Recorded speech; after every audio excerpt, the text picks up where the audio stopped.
Let's start with the Panthers, though. Yes, you want to see some success on the field tomorrow night, but I need to remind you of this.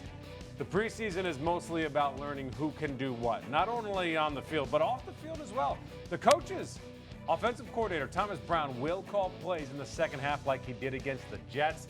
This will be a big test for him as well, going against Wink Martindale, the Giants' defensive coordinator, because he loves to blitz. And he doesn't want to put his guys in danger. But this opportunity is how you develop talent. But it's more about us making sure we do a really good job of collaborating, putting our brains together, and also being objective when it comes to our own personal biases to build the best overall offense kind of moving forward. So definitely great for my development, but also so I can be in a better spot to kind of challenge him as well to help us both grow and be the best we can be. You know, Wink is very exotic in his pressure package. There's going to be blitz zero. There's going to be all kinds of pressures. You know, and then normally in a regular season game, we are spending hours and hours and hours preparing for someone like Wink and that blitz package.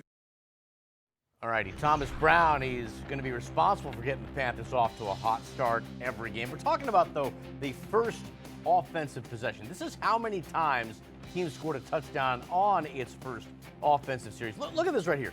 4 of the top 6 postseason scoring teams, all playoff teams, lone exception the Titans, who were a game away from getting in, and the Browns, who didn't get good until Deshaun Watson was cleared.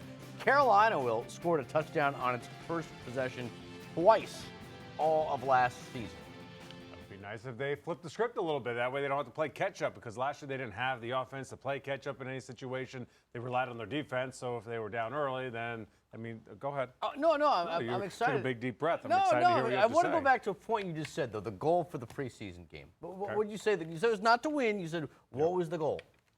I forget exactly what I said. I feel like this is a quiz. No. I'm just. That's to develop talent and get ready for the regular season. So you said not to be concerned, but so to go to your point, because we talked about this yesterday about how we felt about that first game. Do you felt like the team took a good first step with that first game? Because you're saying don't be concerned so much with the results. You're saying worry about player development. How do you feel after that first game? Well, I didn't feel good at all. Okay, just want to clarify there. Why? Did I say that? No, you got on me yesterday for saying that I shouldn't care about the result. I didn't like the whole darn thing. I don't care about the result. I care about the process of how they got to the result. Okay. So win or lose is irrelevant to me, the result. It's the process of how they got there, because the process is what sets them up for the regular season. I got you. Picking up what I'm putting down? down? No, I am. So at the end of the day, we're both feeling bad for different reasons. I'm all for it. Sure. No, a reminder of who's not playing tomorrow. Panthers a little banged up heading into tonight. Terrace Marshall Jr. won't play after he was carted away during Monday's practice with a back injury. Andy Dalton also out. He wasn't expected to really play that much either. You know, he now has a back injury. Piquier Pinero and running back Miles Sanders both out with groin situations. And on the O-line, Cade Mays is out with a neck injury. A little bit concerning because that whole group had some issues on Saturday. And as we've said before, tomorrow, yes, my friends, we're playing ball. Black and blue kickoff live coming your way from MetLife Stadium starting at 6 p.m. We're going to have exclusive one-on-one interviews, including with quarterback Bryce Young. Plus, we got some live guests and more. No need to change the channel, because right after that, we've got the Panthers against the Giants right here on Fox Charlotte. And, of course, no one has more exclusive interviews with players and coaches than us at Queen City News, Charlotte Sports Live, continuing to shape the way you view content from the Carolina Panthers. If you want to relive interviews from Brian Burns, Frank Reich, and more, all you got to do, go on that computer or on that phone, qcnews.com. It's all there. However, though, we are not done talking football. In fact, 4 of the Queen City's finest programs got their seasons underway tonight. Well, so this is what's called the real home of the high school Blitz. Charlotte Sports Live, the Blitz is here.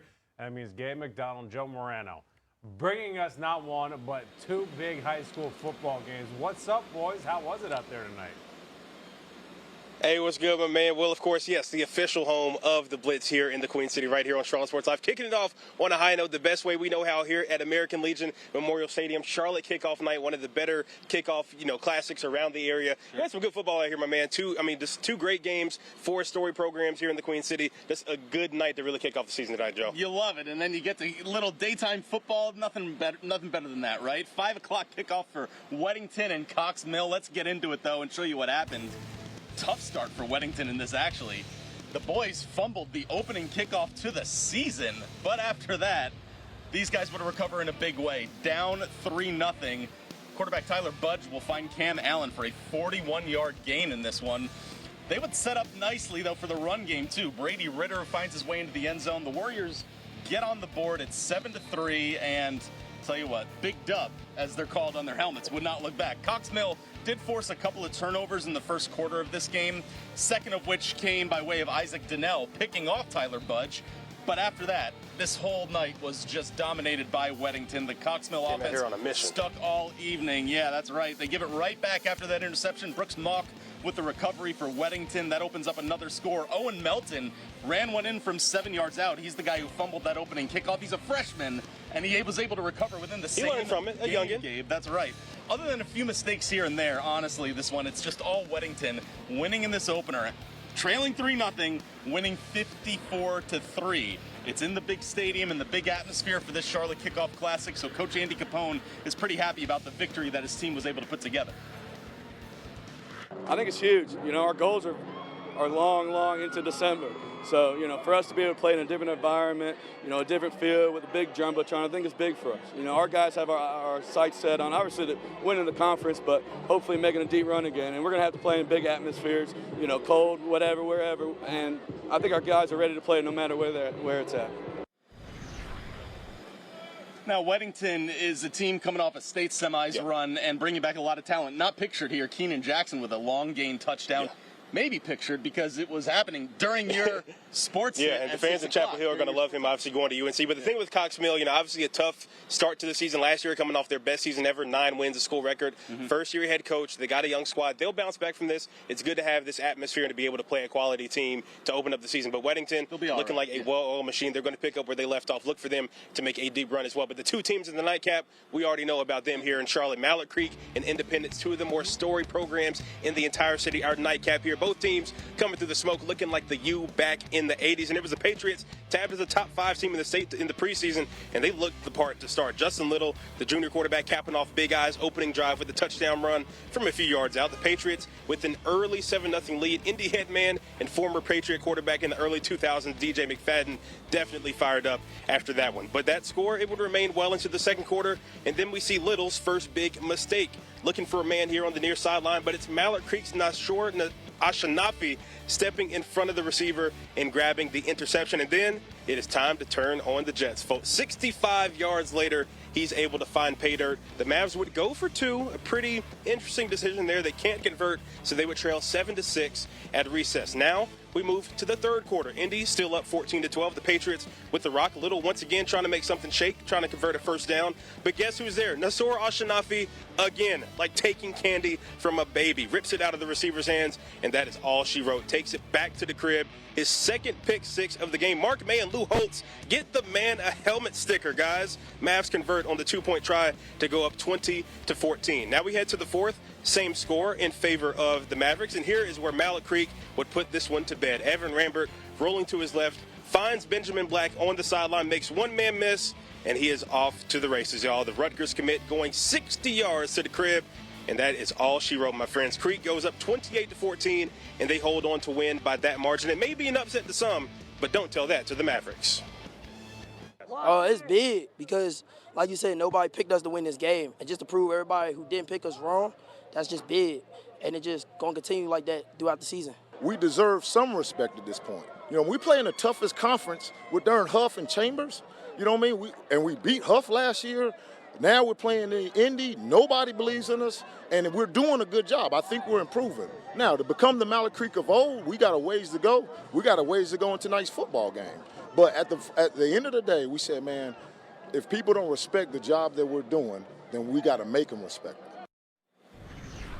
Hey, you heard it there from Kennedy Tinsley. Obviously, you got to make those guys respected, and they came back. They got punched in the mouth on that opening drive, but what a response from that team. They're going to be a force this year. They are serious contenders. I just love the bulletin board material in week 0 this early on. And you heard them after the game, too. Creek boys. You know, this team, they won 3 straight state titles, 2013 through 2015, so we all know what they can do. Look for them to make a deep run in their conference as well. But, hey, just one night of the high school football season in the books. We're going to have tons of coverage tomorrow, and then it all wraps up on Saturday at the bank with the inaugural Keep Pounding Classic between Providence Day and Northwestern. But we got a lot more coming up on Charlotte Sports Live. But for now, let's send it back to you guys in the studio. Man, that is awesome, boys. I love it. It matters now. It counts now. And some big boys out on that field, Gabe. I appreciate you guys. Thanks, Joe. High school football, as in case you didn't notice, it's all back, everybody. Here's some of the games that Charlotte Sports Live will visit this week. Ardrey Kell at Providence. Charlotte Catholic at South Meck. Hopewell at Garinger. East Meck at Berry. West Meck at Olympic. You can catch all the high school football highlights Friday night on Charlotte Sports Live at 11. It's called the Blitz. It is the only Blitz in town. If some fake place has named their fake show the Blitz as Where well, would that be? Hypothetically speaking, of course, it ain't real. All right. Hey, and as Gabe just mentioned, don't forget the big game on Saturday at Bank of America Stadium, the Keep Pounding Classic featuring Northwestern High School against Providence Day. These kids are getting the whole NFL experience, and they're going to have an NFL analyst doing the game too. Panthers long snapper J.J. Jansen on the call. You can watch Saturday night on our sister station, WMYT, at 7 o'clock. All right, the Hornets officially have a clean slate. Their schedule released just hours ago, and there's a big win for Charlotte right at tip-off. We're going to show you in just a bit. And there's no man who's been more important to Charlotte FC's success than Karol Swiderski. So why then is everybody talking about the striker and transfer rumors? We'll address them in a bit.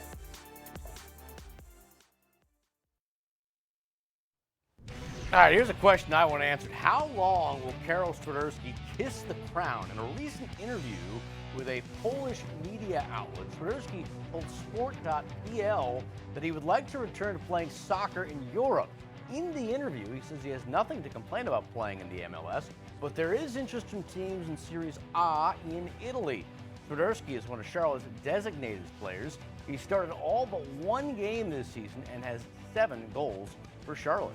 Here's some potentially huge news for Charlotte FC fans. Lionel Messi says he has no problem playing on artificial turf.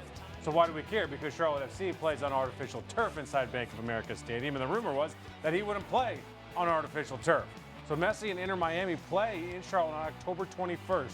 It's been up in the air if he would actually do it. He does do it for the first time, or may not do it, in Atlanta before he comes here. It's going to be interesting. He has not played on turf in a really long time. He says he can adapt to it. Tickets still on sale for that match, by the way. Now let's go to basketball. We found out the Charlotte Hornets will be featured in only one nationally televised game this upcoming year. In the game, it kind of makes sense. Yeah, no, hold on there. Now that may not seem like a lot, but keep this in mind. You know, they actually had no appearances on any nationally televised outlets last year. So, hey, at least there is one game, and that is progress. Take a look at the schedule, and that January 12th game will be the nationally televised game on ESPN when they visit San Antonio in a matchup between the 2 top picks from this year's draft. Other notable games for Charlotte include the season opener. That's Wednesday, October 25th at the Spectrum Center against the Hawks. Another big one happens about 2 months later, December 23rd. The defending champion Nuggets make their first and only appearance at the Spectrum this year. FYI, we'll also only see LeBron James from the Lakers once. That'll be Monday, February 5th. Charlotte native Steph Curry won't be in town until the end of the season. The Warriors arrive on March 29th. And one more notable, November 17th against the Bucks. That'll be Miles Bridges' first game back. Oh, that will be. That'll be interesting. So your biggest takeaways from the schedule are what? Well, the big thing is from March 27th until April 9th, they have 8 straight home games. That'll be the longest homestand in franchise history. If this team has any chance of making the playoffs, that could ultimately be what decides it, how they play in that home stretch. And then there's Bryce Young. He's ready to make his second start in an NFL preseason game. But just how much will the first overall pick play? We're about to discuss it all in Quick 6. And what if you're going to a Panthers game and you forget your tickets? Don't need to worry. In one stadium, your face is the ticket. Nope. No. Yes. No. It's getting weird. Hard no. When Charlotte Sports Live continues. Horrible.